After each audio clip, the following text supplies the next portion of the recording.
Just imagine living in a place where there are dirt roads, tons of people have HIV, and there's a scarce amount of water pretty much all the time.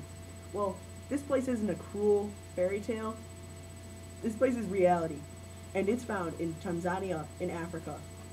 And Africa as a whole faces many problems, but after researching Tanzania, I've realized that they're a really needy place, and they need our help. They face many problems as a whole, from droughts, as I mentioned, to HIV. And as you know, and as you may not have to worry about, but it's really hard. And so, poaching is one of the main problems. And so, poaching is where they have animals, and they're particularly rare animals in some cases, and then they're killed off just for some of their body parts. One main example is elephants. They're killed off, and they're stripped of their horns, which contains ivory. Now, ivory is used for piano keys and sometimes statues. And so, ivory, when it's used, and once the elephant's dead, it isn't even worth anyone's time anymore. So and then that's pretty much it. And just once the elephant's dead, it's dead, and it can't be used anymore. Another problem is droughts. Now, droughts is when there's a scarce amount of water. So just imagine where you can't have any contact to water for just a week. Now, you probably couldn't even manage that when people in Tanzania are doing it for much longer. Now, droughts, what happens is they can't feed their animals because they can't grow grass, because the water grows the grass, and since they can't grow the grass, they can't feed their animals, and they can't give the animals water because there is no water. And so what happens is they then have to sell the animals, and they sell for almost as low as $5 just for one animal. Now think of that. And so mainly this can crash people's economies, and it can crash their resources, and it can crash their money. So just think. And then that can even have a ripple effect, so they can't even send their children to have an education at one point. Now, another problem is their sexual interactions. Now, as you know, people in Tanzania have a really hard time, and so a way to cope with it is the sexual interactions. Now, through sexual interactions, people will do it unsafely, as you know some people might. And so what can happen is STDs and HIV/AIDS can be passed from person to person. Now, another common problem is pregnancy among girls, teen girls to be specific. And so what happens is they become pregnant, and sometimes they don't go to school because they have children, and they have a child and maybe even more.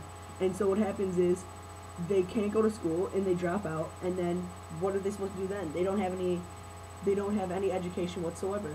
But UNICEF recently passed in 2010 a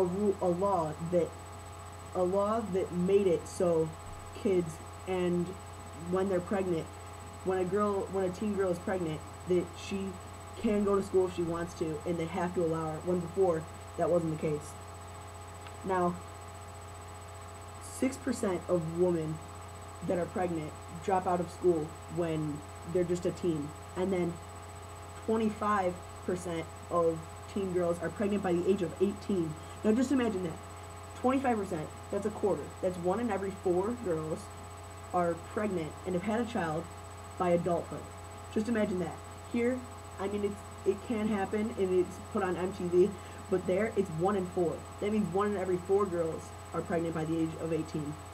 And so, some remote places of Tanzania, there are 14-year-old girls pregnant. 14. And most people blame the Marriage Act of 1971. And the Marriage Act was where a man could marry a woman of just 14 years of age. Now, that isn't at all like a good time to get married, obviously. And so that encourages young sex. And when have you personally had to worry about HIV/AIDS? You probably haven't. We're in a safe place, and so you probably won't have to worry about that. Now, people there do.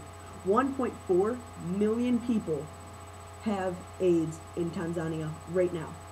Just imagine that, 1.4 million. Now, it's a huge problem, and out of those 1.4 million, 70.5% of them are from age 25 to 49. That's under 50. And guess what? 15%, the other 15% is from kids 15 to 24. And so that's 85.5% are under 50. Now, most of the kids in my grade aren't even aren't even, most of the kids in my grade's parents aren't even 50 yet. So just imagine that. And so that's pretty much it with the AIDS, and 1.4 million people have it.